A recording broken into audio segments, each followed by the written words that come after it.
I'd like to welcome Professor Catherine. Thank you much for coming to speak to us today.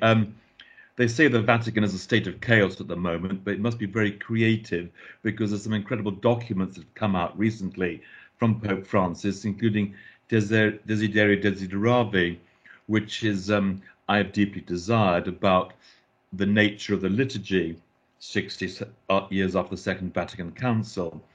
And he was speaking to a group of liturgists, Italian liturgists, saying he wanted awe, not aesthetics, in liturgy. And this is something I think a great development because he speaks in the document about opening the cramped space of spiritual individualism, how to find a language in which we can all share about the setting and the ritual of liturgy. I'm thinking of the interface between ritual and setting.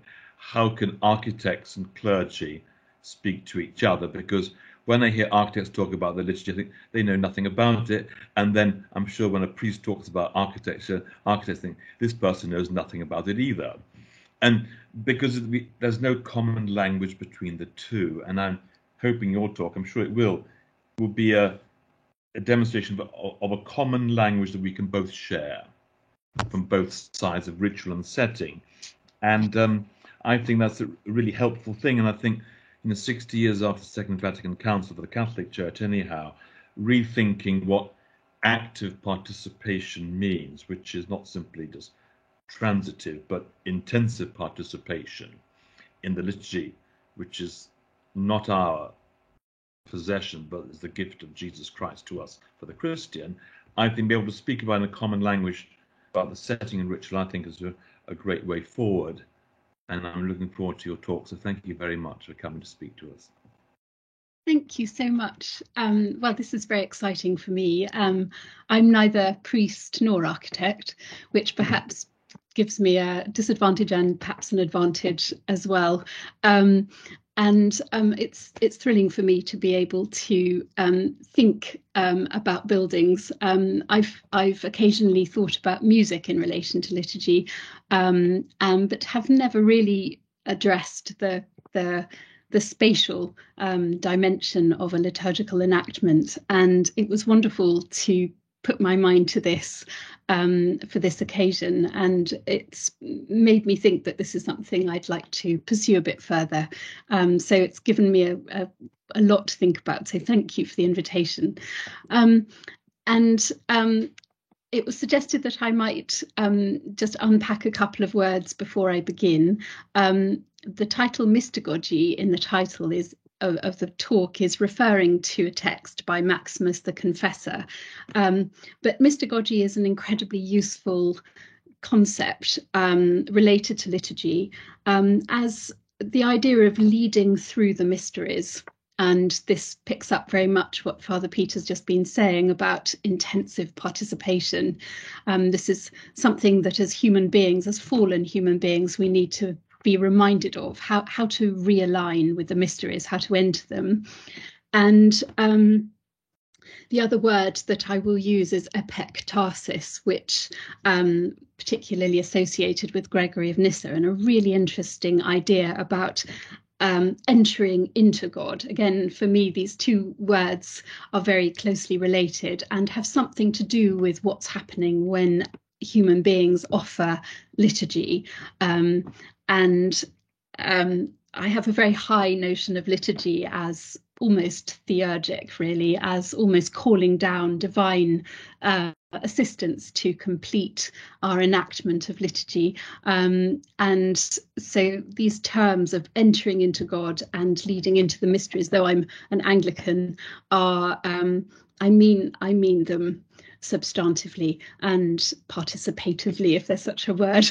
So I will begin having just mentioned those words. Okay, so at the time of writing and now speaking, the city of Kiev once more confronts imminent terror.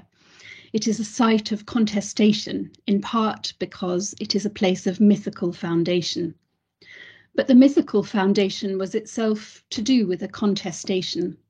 Vladimir, the pagan prince of Kievan Rus, 980 to 1015, was said to have staged a competition between the rituals of 4 religions, the Jewish, the Muslim, the Latin Catholic, and the Greek Orthodox, before deciding which faith he would convert to. In the end, however, there was no competition at all. He was overwhelmed by the beauty of the Greek rite, which seemed to bring heaven down upon earth and to raise earth upwards to heaven.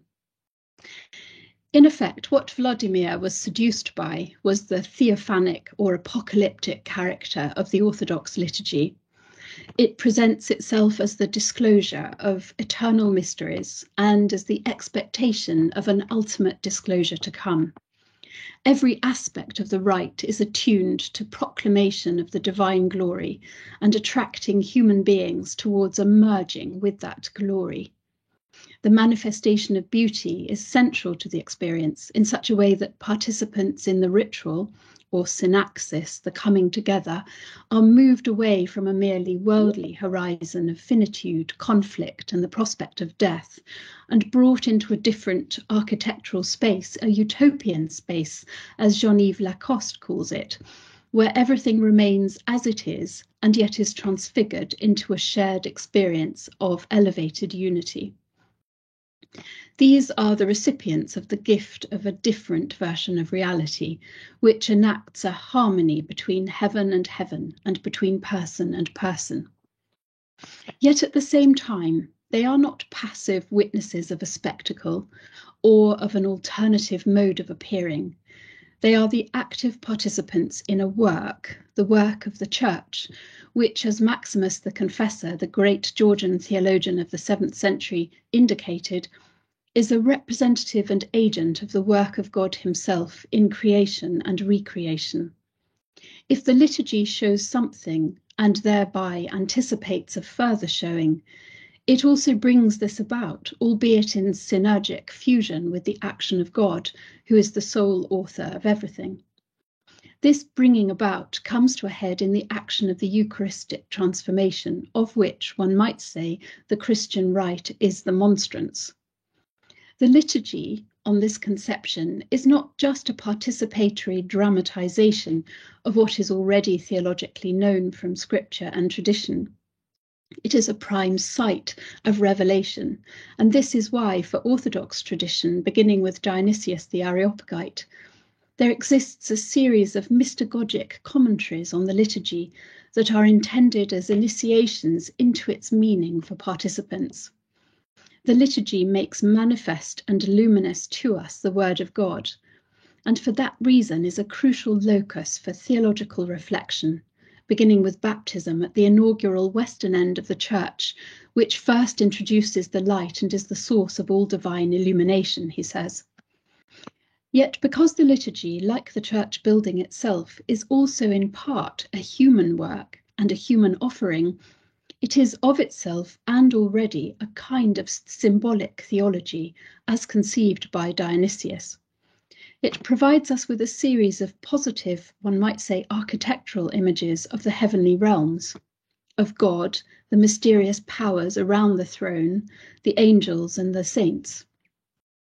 Equally, it offers a series of secrets in such a way that we progress gradually towards the mysteries of the Eastern sanctuary, which the laity may never enter for Orthodox tradition.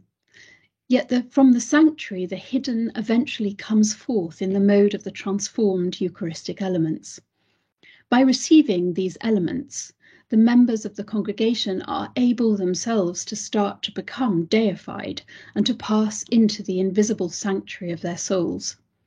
Everything here is to do with building, conceived as the site of a drama, which conveys us from sacred buildings made with human hands to buildings made with no hands, individually psychic buildings and the eternal collective building that is the heavenly Jerusalem, with the eternal temple of the presence of God at its heart. Our current physical buildings are transitions, portals of entry to a greater building. For this reason, their massive stasis gives way or cedes place to a drama enacted within them. Yet even the final ultimate building is only the site of a passage beyond the building into God, our final and invisible dwelling. In this way, we can see how, for the Eastern Orthodox vision, there is an interplay between architectonics and liturgy. Every sacred building, or even every building as such, exists for and gives way to liturgical enactment beyond itself. And yet liturgy also theurgically builds and restores the sacred cosmos. The entire cosmos itself of God and the creation is an ultimate building or carapace in which construction and offering finally coincide. Then we will have arrived, except that according to many Eastern concepts of epektasis, as for Gregory of Nyssa, our soul will never finally arrive once and for all in a static way in God. Arriving itself is infinite passage, and even the ultimate static building remains a dynamic liturgical transition. In more metaphysical terms, this suggests that ultimately internal and external spaces unimaginably coincide. If a building exists for the performance of a ritual drama, and even the domestic house is, in a sense, like this, as much an image of reality as a place of pragmatic refuge, then every building is in some way turned inside out, just as a procession may begin outside a church and later again exit from it. Yet ultimately, the ritual procession is trying to reach its end, the end of a final and just society, a finally constructed and yet mystically received temple, which will somehow be entirely fused with the dynamic ritual offering, with a transition to the absolute, even though the absolute and the finite, from another perspective, compose one ultimate cosmic structure. For the Eastern tradition, these paradoxes are Christological paradoxes. They concern not just God and our relation to God, but also the God-man Christ. Our initial discussion would suggest that the liturgy, as conceived in the tradition of Dionysius and Maximus, and surviving in Byzantine tradition up to the liturgical commentaries of Simeon of Thessalonica, the new theologian, is not seen merely as a dramatic ritual transaction between God and humanity, as an offering from humanity to God, or even as the manifestation of God's salvific offering to human beings. Its core is rather Christological, the eternal mystery of the built unity between God and creation achieved through the incarnation, in which Mary, as a supreme figure of the temple, allowed God to enter, and the body of Christ is in turn identified with the true Jewish temple in the Gospels.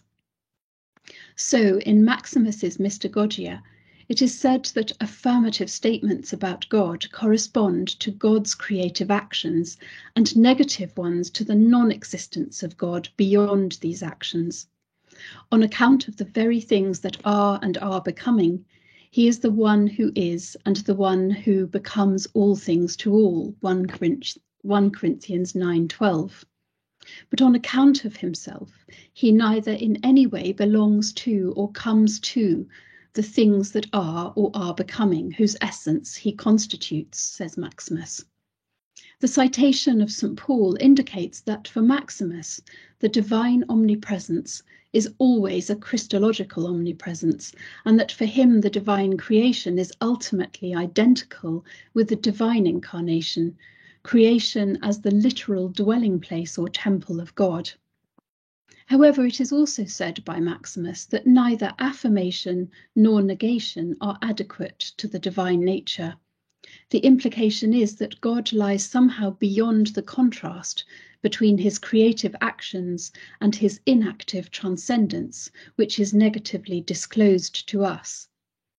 This mystery of God is a Christological mystery, the secret that God, in his very inaccessible impenetrability, is united with his creation through his hidden humanity, as already spoken of in the intertestamental apocalyptic literature, such as the Book of Enoch, upon which the New Testament so clearly draws.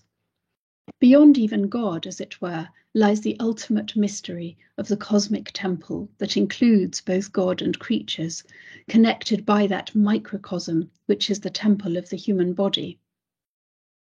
For Maximus, the church building imitates God himself and is a kind of theological statement, but it does so for ultimately Christological reasons.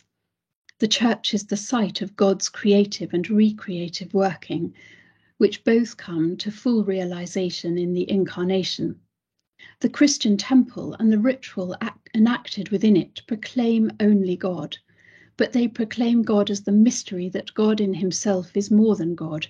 Indeed, that God in himself is already a supreme dynamic liturgical work, as well as a supreme static edifice. The construction of the cosmos as a temple in which he dwells and in which he has his throne, surrounded by the heavenly powers.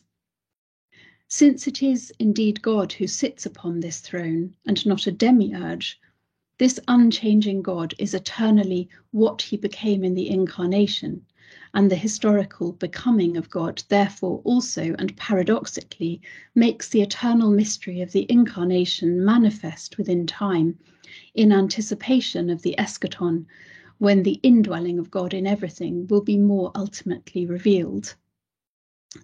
He says, this is the great and hidden mystery, at once the blessed end for which all things are ordained. It is the divine purpose conceived before the beginning of created things.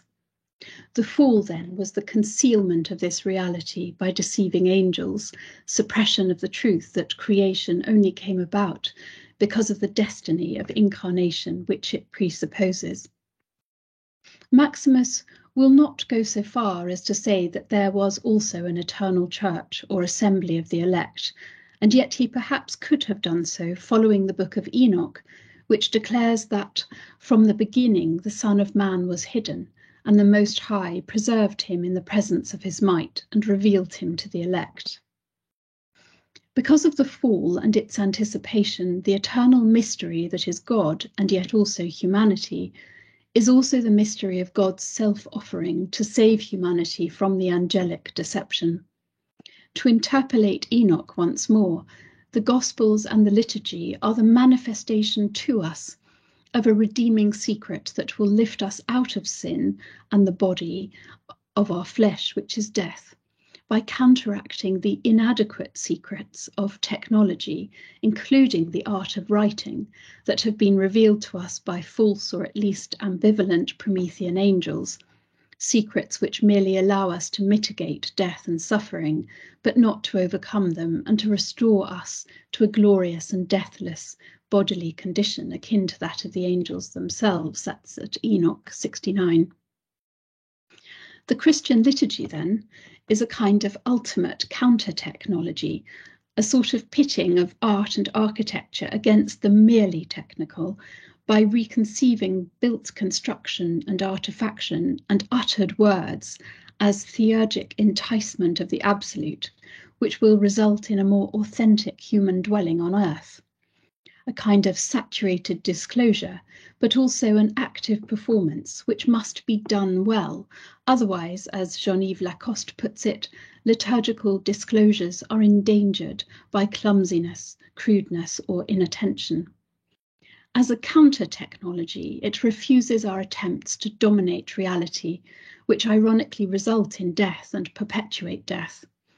And yet, as Lacoste does not discuss, it is also a counter-technology, a supreme mode of poesis, which for both Dionysius and Maximus theurgically elicits the divine presence through a process of attunement in terms of words, rhythm, structure, music, and gesture. If we grasp the centrality of this theurgic dimension to the Dionysian tradition, then we will be able to see that mystical theology and the liturgical architectural mysteries were not for Christian patristic tradition two separate things. To do theology was to approach the sanctuary negatively and spiritually, but it was also to co-perform creation and incarnation through participation in God, positively and actively. And this thinking of God, which was also a worshipping of God and offering to God, was more than even this. In a sense, it was God, because God was taken to be the one who of his very nature as love freely creates beyond his mysterious nullity and who is at a certain point of supreme mystery identical with that creation in incarnation, in such a way that he is the God who offers God to himself. For this reason, Maximus boldly extended the language of Christology to the whole of reality. Everywhere there is a unity of substantial personality or character which binds things together relationally in power. But everywhere also, natures and individuals remain distinct, finite and infinite, element and element, individual and individual. All these differences remain absolute and yet at the same time mysteriously united, not as a coagulating essence, but in a unity of kinship and love, will and purpose, able to blend differences in harmony. Reality is, as it were, a vast building with its own universal and yet still specific character. This Christological metaphysics of the one, realized only in the many, is displayed and realized by the Eucharistic rite. Maximus emphasized that in the liturgy, diverse sorts of people with diverse gifts are brought together in harmony. He emphasized in particular that persons of a more theoretical disposition are brought together with those of a more practical disposition. On a superficial reading of his text, it can seem as if the liturgical rite advances through the building from practice towards contemplation. And yet this neglects the fact that the liturgy is a supreme divine performance, and that human deification is only possible because of the divine action and the divine descent. It is for this reason that Maximus puts everything into reverse. Practice becomes equal with theory, embodiment with speculation, sensation with intellection, and earth with heaven. The incarnation as the core of mystical theology, which is itself the mystery that there somehow exists God beyond God, because beyond both negation and assertion can mean nothing else. In consequence, Maximus insists that not only does intelligence contain the archetypes of sensation, also and inversely, the intelligible things are fully present in the sensible ones, just as the human person consists of both soul and body, or a building is both design and realization. He says in the Mystagogy, the intelligible things are the soul of the sensible things, and the sensible things are the body of the intelligible things. Similarly, he declares that while mind, or nous, pursues theoretical truth and reason, or logos, pursues the practical good, it is practice which arrives at a terminus, and so at God as an ultimate end. Mind, which is a higher kind of motion, continues to move eternally around God and towards God in liturgical epektasis or entry, as for Gregory of Nyssa. Both perspectives seem to be requisite. Truth and the good are the pair that signifies the divine. In keeping with the Plotinian tradition, stasis or fixity is here associated with finitude and the inhibition of motion rather than the reverse, as if the finite were a kind of architecture, but the infinite an infinity outdoors ritual. And yet, by another inversion, it is the temple of finitude and not the liturgy of infinitude which captures the other sense in which God is peace and ultimate tranquility. Against our normal expectations, we do not arrive at the latter tranquility by ceasing to work, since when we ponder, we go round and round a thing in circles, but only by completing a performance, and supremely a liturgical performance, within a fixed liturgical space. Joy and satisfaction ensue upon what is finished and completed, as when God rested after his labours and saw that it was good. The Sabbath is therefore for God the conclusion of work, rather than removal from operation, as for Giorgio Agamben. Even for God, praise or pure doxology is a kind of outcome, although it must be also a presupposition, just as the Eucharistic liturgy commences with the Gloria. As Henri Bergson suggested, rapturous joy beyond mere pleasure ensues upon achievement and consummation. Latin architectural perspectives suggest that a church aspires upwards and that we can always pass through the nave into the open sanctuary, although even that recedes and one must go round the altar and never arrive at its foot once and for all. Similarly, it is a trap for light and a play with light, significantly influenced by an alternative Western reading of Dionysius. But the Greek church is typically dark and domed, like a glowing tomb, and the sanctuary is hidden behind closed doors. In consequence, for Maximus and his successors, such as Germanus of Constantinople, Nicholas Kabasilas, and Simeon of Thessalonica, there is a less acute sense of these two transitions and more a sense of coincidence, of a single manifestation that is also a performance. In a sense, then, the building is less a vehicle for transition from above to below, and the inverse, or for procession from east to west. It is more as if the liturgy finally realizes and coincides with the rounded building itself, which encloses all of the cosmos, with the emphasis less upon our passing from west to east than from the dawning of the light from the secreted east in its esoteric darkness. It is, as it were, the building itself that is reperformed and reconfirmed, with a final obeisance of ritual toward architecture as the realization of an integral social and cosmic harmony. The emphasis upon the latter by Freemasonry, born in Scotland in the 17th century, as Christian humanist and esoterically orthodox reaction against dominant Calvinism, is in some ways in continuity with the Bible and mainline Christian belief and practice than has hitherto been allowed. An interesting book by James Stevens Curl, Freemasonry and the Enlightenment, as an aside. Hence, for Maximus, then, the church building symbolizes God, but it also and equally symbolizes the whole cosmos, intelligible and material, the merely physical cosmos, the Old and New Testaments of the scriptures, the human person and the soul. It is a kind of disclosure and enclosure of entirety, of God as more than God, because also incarnate, and therefore as including his creation.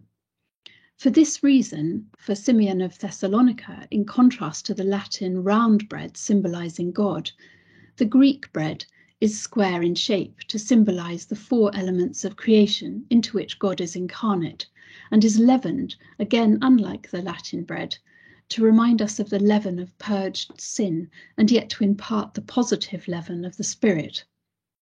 The vertical unity of the heavenly with the earthly is mapped onto the horizontal axis in Orthodox mystagogical tradition. The nave representing the terrestrial and corporeal, the sanctuary representing the celestial and the noumenal. In this sense, a narrative and progressive element is incorporated into an otherwise overwhelming emphasis on transcendence and immediacy of presence. Ultimately, passage and containment are held in tension. Incarnational inclusion is the whole rounded building, and yet the processive performance of ritual, symbolizing our deification, is the inner secret of the building, contained within it and yet also pre-including it, just as a procession may pass through a building, as already suggested. In this way, one could argue that the Eastern Orthodox mysticism of the liturgy contains an implicit theory of architecture, namely that architecture and ritual are paradoxically preconditions of one another. This is just as in the case of drama, performance requires a stage, and yet a stage only exists for a performance. No building is only a shelter, else we would always make do with forests or caves. Yet all the earliest cave dwellings contain sacral paintings which reveal that they were already conceived, whether as temples or significant framings of the event of human life.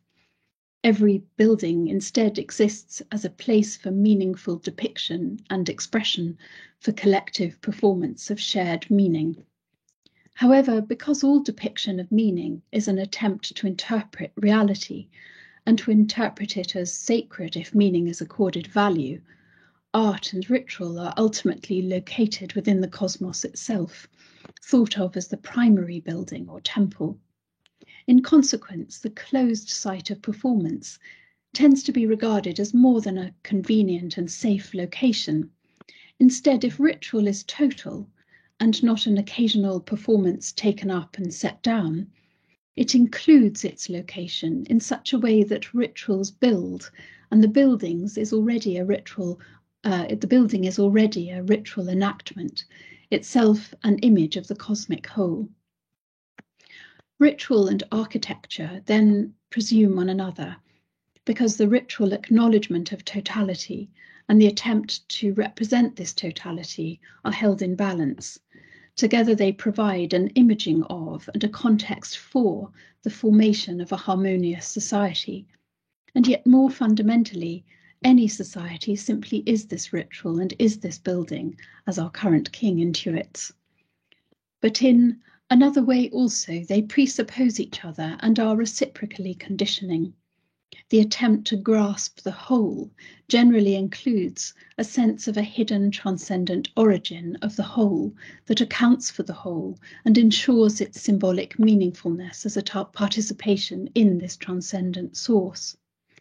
This factor, as we have seen, tends to prevent any ultimate trumping of ritual by architecture, as if the completed and static ritual were the only point. That would be a dangerous kind of ritual. Instead, the aspiring height of a building, whether as Eastern Dome or Western Tower and Spire, which asserts the symbolic above and beyond any containing purpose, turning the whole exterior building into a sign and coherent gesture, tends to reaffirm the primacy of the more provisional horizontal ritual passage which transpires within it. In this way, an incompletion completes by exceeding the building's completion. The ritual passage beyond the temple of the visible cosmos is more ultimate.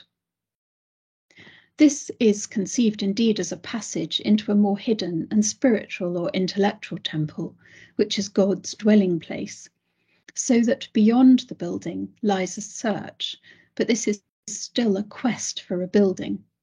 And yet, as we've also seen for Maximus and the Christian East, because this was an infinite building, architecture does not finally trump ritual, even here, after all. The infinite building is an always unfinished procession, and even the Trinitarian God is thought of as an infinite processive circulation of himself into himself.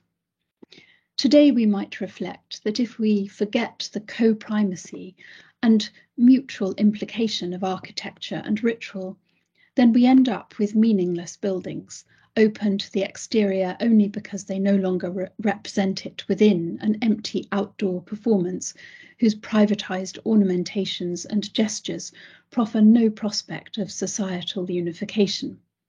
Perhaps our current societal and institutional collapse has something to do with a forgetting of the co-belonging of building and processing as the key to a harmonious and fulfilling human society, vertically attuned to the higher realities, but always open to the vicissitudes and surprise of what arrives in time. Thank you.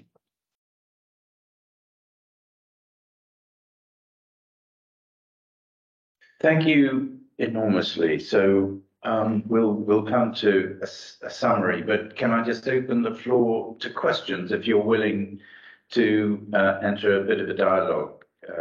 That would be wonderful. So Jose, I think you're going to begin. Thank you. Yes. Well, thank you, Catherine, so much for your immense generosity. There's quite a great deal there that for us to reflect upon.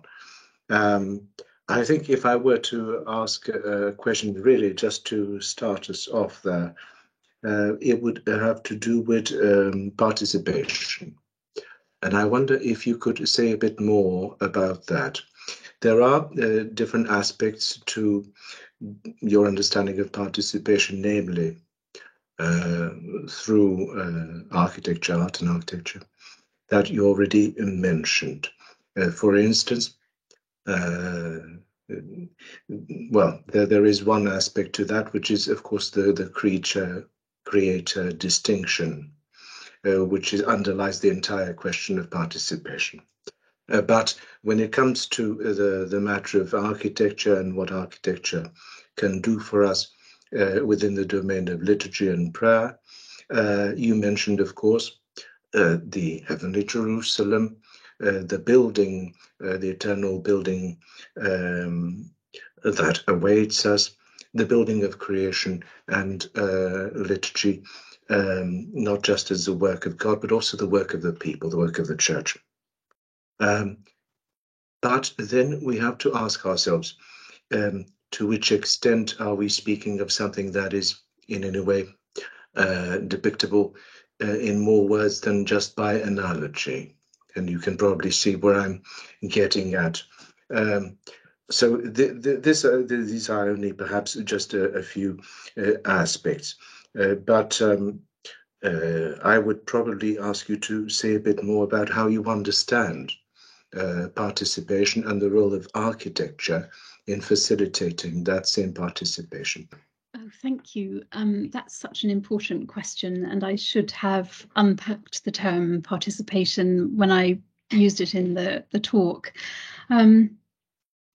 Perhaps, I mean, your question was enormous, but I think if I might start with Plato's use of the term methexis, translated as participation in many translations, though he uses a few other words that are also translated that by participation, symplocher, which means interweaving, and also mixis, or our word of mixing seems to come in here. He will, particularly in his middle to late dialogues, he talks about the participation in the good of the phenomenal realm. And there's a very interesting passage in the Phaedrus, which I come back to over and over again when I'm trying to understand participation in the Christian tradition, where it becomes clear that for the philosopher lover of that dialogue, of Socrates' second speech, that the recollection of the highest realities by the soul of the philosopher lover involves a forward movement through the beauty in the physical world. And the reason for that is that beauty is the first visible effect of the good. And the reason for that is that that all of phenomenal reality participates in the higher realities. And I've been very interested in why it is, for example, that Aquinas felt so comfortable drawing on Platonic philosophy, and his idea of participation is so central when he tries to balance also the influence of other thinkers such as Aristotle and the Islamic philosophers.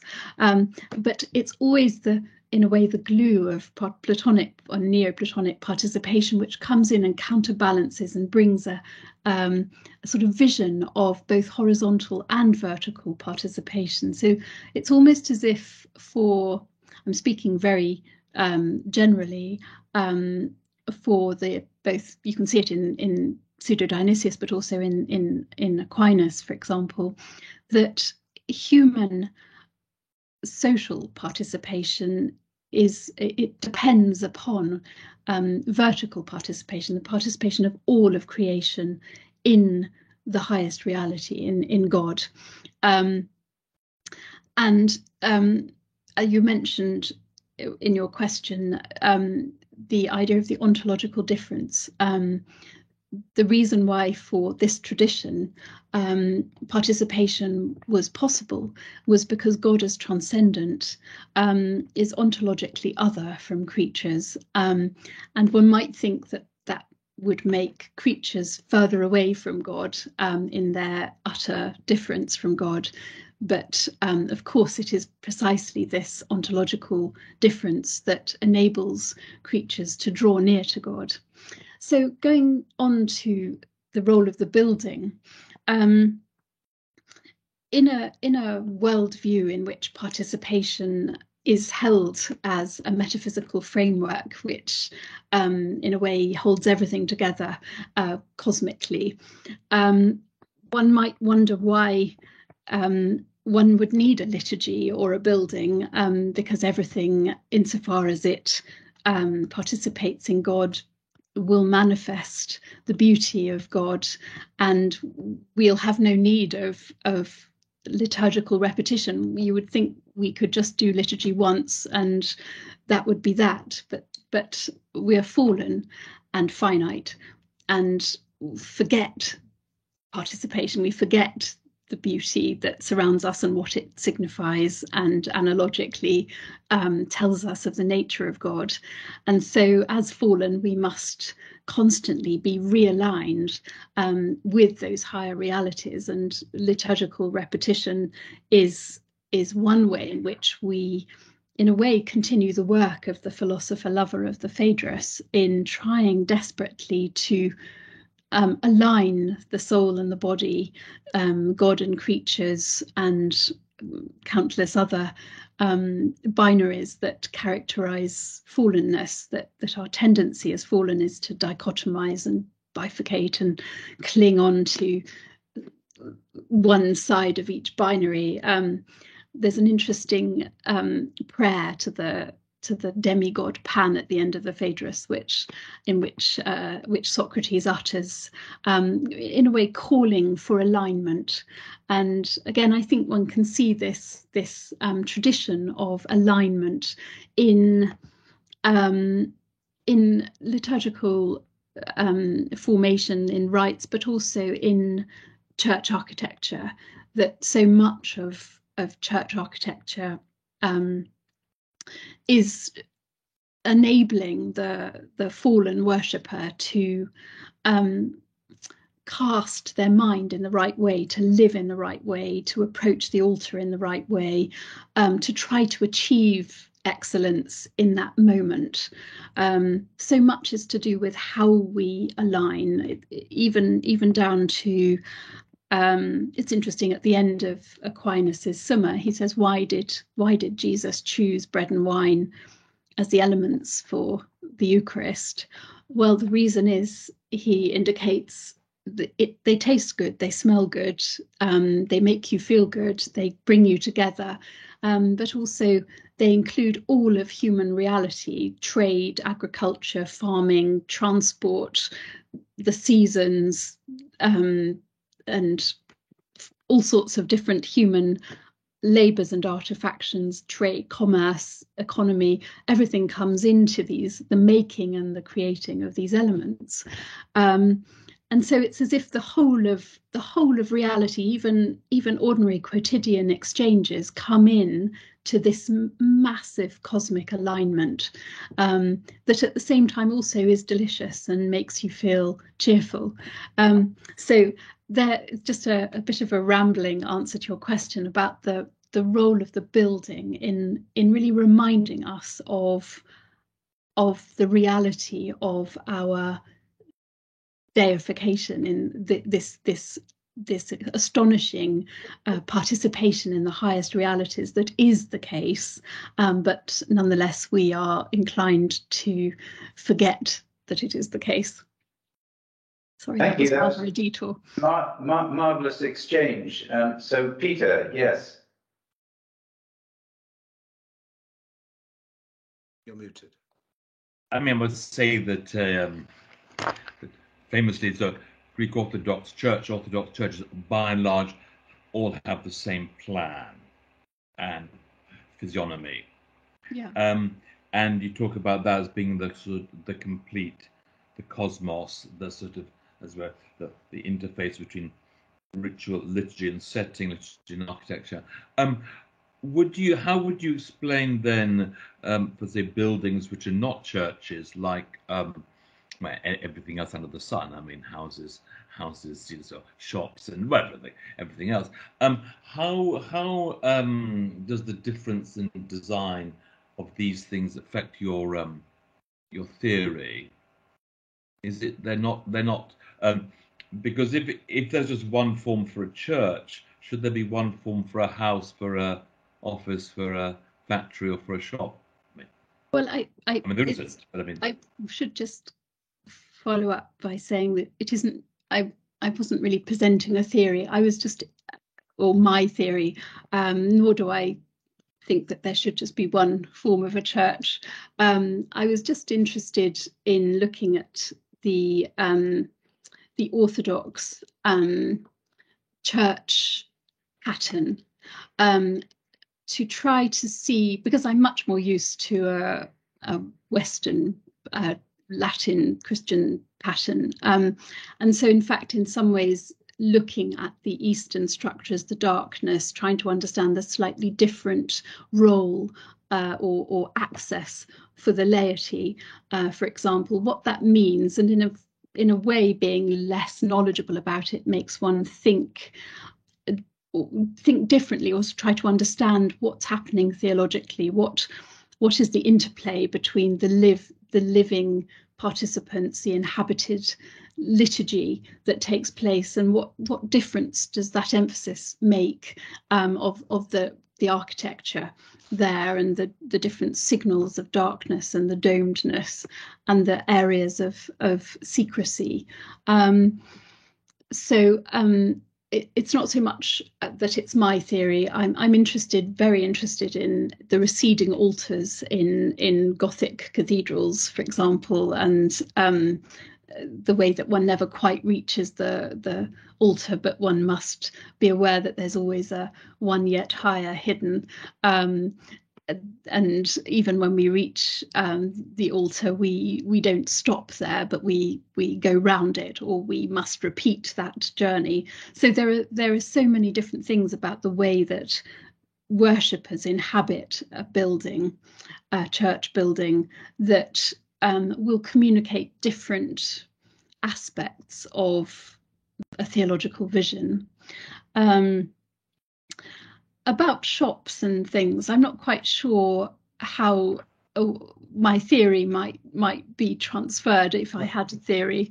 I'm interested in the way that I'm interested in the conception that all of reality might be part of a cosmic temple, and this is not something I've particularly worked on or thought about, but I'm interested in the idea of this totality that is nonetheless not bounded, and how all of human interaction, whether it's designed to be worshipping God or actually doing things that appear to be unrelated, what a difference that might make to ideas of social justice and sort of ethical life, if we started to conceive of the whole of reality as a carapace structured by kinship and alignment of the kind that I've outlined. So I suppose that's where that comes from. Another idea that relates to this is, we have in medieval tradition the idea of the sensus communis, the idea of the senses all coming together in the sense of sort of common sense. But if one looks at medieval ideas of the senses and synesthesia, there's the most remarkable understanding, almost personification of the human senses within the liturgy. And one can almost start to imagine the worshippers as personifications of the senses within the church building. And if one starts to imagine things that way, what a difference that might make to the whole of reality, if we could start to expand or extend this idea of actually everything being significant and everything being entailed by everything else, and everyone being, in a way, bearing a responsibility to the whole of reality. One starts to see an environmental dimension come into this way of thinking.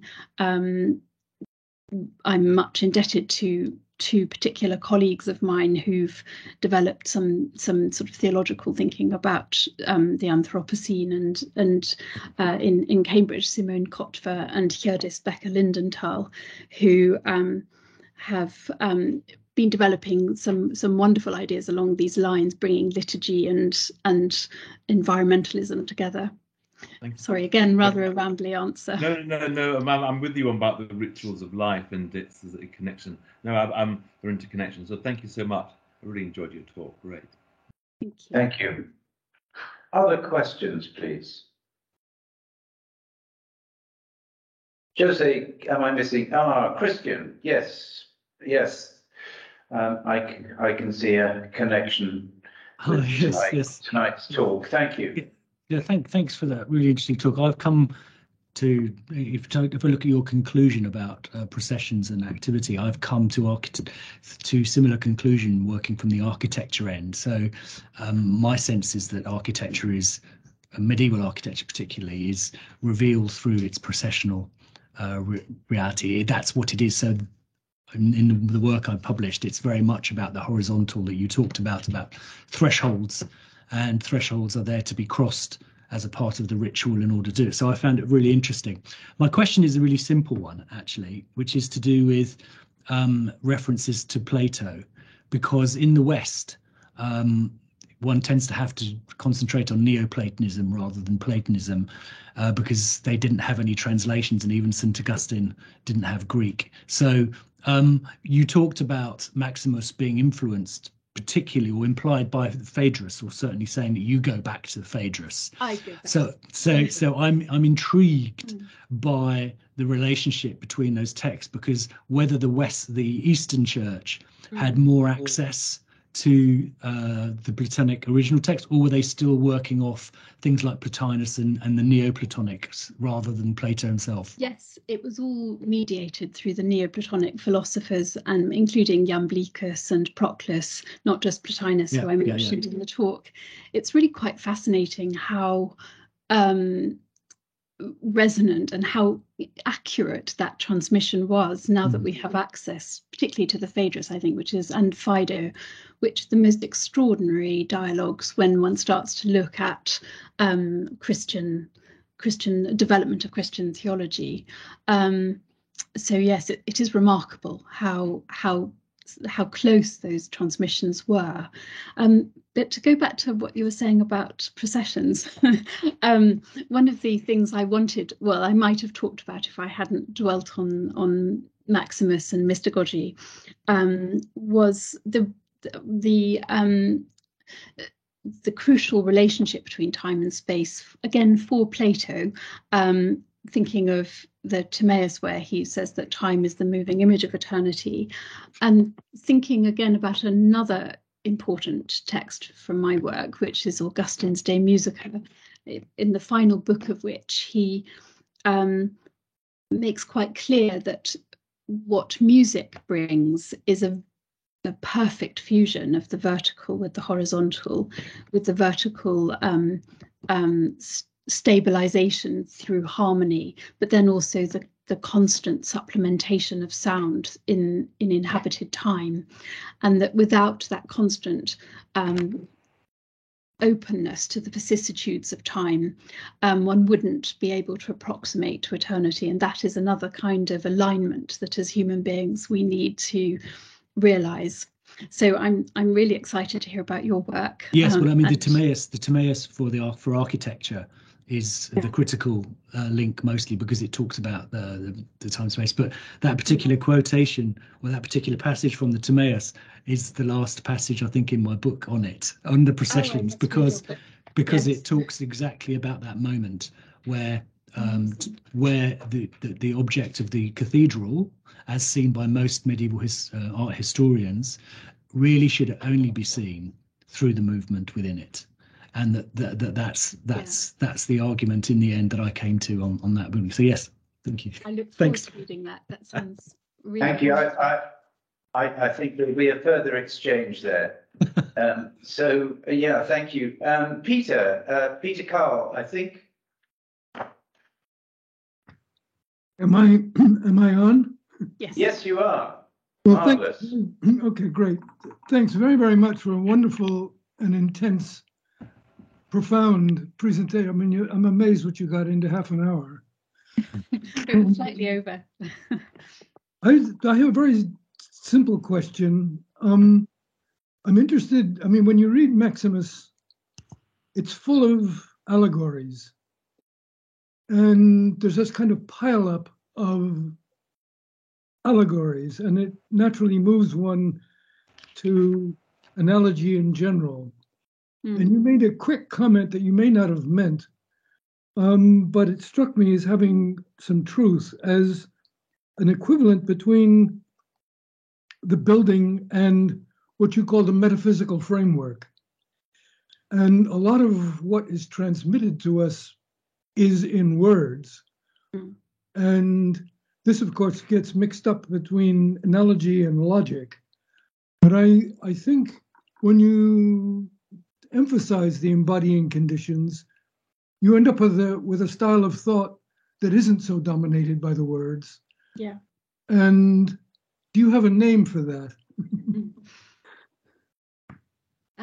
Not particularly, but I completely agree with you. And the interplay, I think, between word and this almost reflecting signification that the building is able to express, perhaps in a kind of zigzag of meaning, must be related, I think, to what I was talking about in terms of the coming together of the speculative and the embodied. It is remarkable how the liturgy is this astonishing fusion of the highest contemplation with the most exorbitantly embodied enactment. And the presence of that fusion of the speculative with the lived in a building, which itself also embodies the fusion of number and stuff, actual physical stone or whatever materials are going on, this extraordinary fusion of the vertical with the horizontal, if you like, that must communicate something about the status of meaning in reality. I also think there's something about our distance from physical things which teaches us something about God's relationship to us. But I don't necessarily mean distance, our relationship with physical things as things we've made and things we might think of as separate from us. All of those aspects of our relationship with the built environment or physical things around us communicate something analogically to us about God's relationship with us, I think. And again, analogically, of course, or allegorically. About the co-belonging of building and procession, perhaps this goes back a little bit to my discussion with Christian, in that there's something about the reconciledness to time and movement on the one hand, and stability and structure on the other. As humans, as humans who are conscious of death, it's a tendency to cling on to stasis or something fixed or identically repeatable, because it appears to imitate permanence. And all the wonderful essays by Jean Baudrillard, for example, lay out this tendency very vividly, the tendency in secular modernity to produce sort of mass identical repetitions, for example. And he suggests that this is an attempt to stave off death, really. So I think one of the things I've been suggesting is that if you cling on to this kind of stasis and reject the fusion of stasis and movement or time, then you end up, in a way, enthroning death. And this enthronement of death is one of the things that one can see in the world around us, the fragmentation and conflict and sort of devastation of the world, really, by countless disasters and misconceptions of how to live. And I'm not saying that everyone needs to perform a liturgy, nor should everyone perform a Christian liturgy. I hope that there's something about one of the reasons I go back to Plato is because it's not Christian. It's a vision of reality aligned or attuned to something higher that has some kind of transcendent source of meaning that is nonetheless connected to the world we live in. And so it provides a kind of a framework in which to understand how things might be better if one is in some way attuned to a transcendent reality, whichever kind of vision that might be for a particular individual, whether of a non-Christian faith or the myriad kinds of Christianity that pertain now. So I hope it's an inclusive vision. And there would even be secular versions of it that would be complex, and it's something I'm constantly thinking about is how that might translate into a secular discourse. I long to be able to find that easier, but I keep in discussion with some atheist philosopher friends who are themselves drawn to something about theology as a kind of theory that does overcome some of the paradoxes of secular life. So there is a recognition on the part of some atheist theorists that theology has something that needs to be engaged with, even if not heeded. You know, we are we are so bound by pragmatics in our daily life. That was just fantastic. But I take away with me the shadow of being fallen, finite, and forgetful. But at the same time, a sense of light and joy in the diverse gifts brought together in harmony, which is a wonderful view of a collective endeavor. So thank you so much, Catherine. It was really inspiring, and we hope we can continue in some way. Thank you so much for your brilliant discussion and thought-provoking questions, and thank you for inviting me.